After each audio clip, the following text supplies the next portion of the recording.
নমস্কার, আবারও একটি গুরুত্বপূর্ণ নিয়োগ বিজ্ঞপ্তি নিয়ে আজকের এই ভিডিওতে কথা বলবো।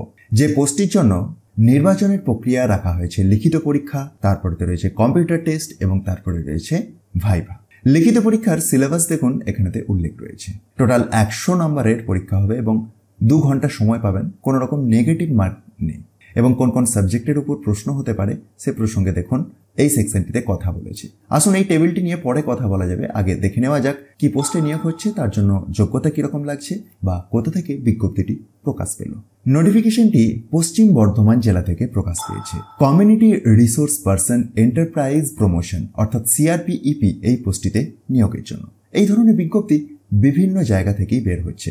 আপনাদেরকে অফলাইনে আবেদন করতে হবে এবং সেটির জন্য শেষ তারিখ ডিসেম্বরের 28 তারিখ।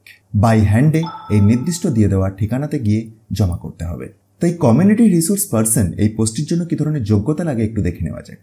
প্রথমত আবেদনকারীকে অবশ্যই আনন্দধারার আওতায় এসএইচজি মেম্বার হতে হবে। বয়স সীমাটি 25 থেকে 35-এর মধ্যে থাকতে হবে। নির্বাচিত গ্রাম পঞ্চায়েতের স্থায়ী বাসিন্দা হতে হবে এবং কমপক্ষে শিক্ষাগত যোগ্যতা হিসাবে উচ্চ মাধ্যমিক পাস এই যোগ্যতাটি থাকতে হবে। তবে যদি গ্র্যাজুয়েশন পাস থাকে সেক্ষেত্রে অগ্রাধিকার পাবেন। 5 নম্বর পয়েন্টেতে দেখুন উল্লেখ করেছে গণিত এবং ব্যবসার উপর প্রাথমিক জ্ঞান থাকতে হবে। বাংলা বা স্থানীয় ভাষায় লেখা ও কথা বলার এবং ইংরেজিতে লেখার দক্ষতা থাকতে হবে। স্মার্টফোন ব্যবহারের প্রাথমিক জ্ঞান থাকতে হবে। কম্পিউটার চালানোর উপর প্রাথমিক জ্ঞান থাকতে হবে, অর্থাৎ ওয়ার্ড, এক্সেল, ইন্টারনেট এইসবের উপরে। এবং আরও কিছু পয়েন্টস দেখুন দেওয়া রয়েছে তার নিচেতে। এগুলি আপনারা একবার ভিডিওটি পজ করে বা পিডিএফটিকে ডাউনলোড করে চেক করতে পারেন। তো যারা ইন্টারেস্টেড প্রার্থী আছেন এবং ওই এরিয়ার বাসিন্দা আছেন, তো এই পোস্টটিতে কি ধরনের কাজ করতে হবে সে প্রসঙ্গে দেখুন কাজের বিবরণ বলে এই সেকশনটির মধ্যে উল্লেখ রয়েছে। কিভাবে নির্বাচনের প্রক্রিয়াটি কমপ্লিট হবে সে প্রসঙ্গে যেমন আমি ভিডিওর শুরুতেই বললাম যে লিখিত পরীক্ষা, কম্পিউটার টেস্ট এবং মৌখিক পরীক্ষা এর মাধ্যমে কমপ্লিট হবে। আর আবেদন অফলাইনে করতে হচ্ছে এবং খুব বেশি দিন সময় নেই। ডিসেম্বরের 28 তারিখের মধ্যে আবেদন করতে হচ্ছে।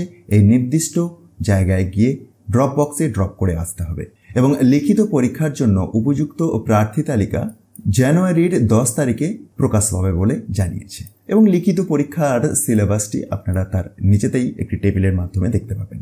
সুতরাং আপনার যদি ইন্টারেস্ট থাকে এবং ওই এরিয়ার বাসিন্দা হয়ে থাকেন অবশ্যই আবেদন করে দিন এবং তারও আগে এই বিজ্ঞপ্তিটিকে একবার নিজে থেকে ডাউনলোড করে চেক করতে ভুলবেন না। আর এটিকে খুব সহজেই ডাউনলোড করে নিতে পারবেন। তার জন্য ডেসক্রিপশন বক্সটি একবার দেখুন, সেখানে টপ নিউজ বাংলার অফিসিয়াল ওয়েবসাইটের লিঙ্ক পাবেন, যেখানে গিয়ে খুব সহজেই ডাউনলোড করে দেখে নিতে পারবেন।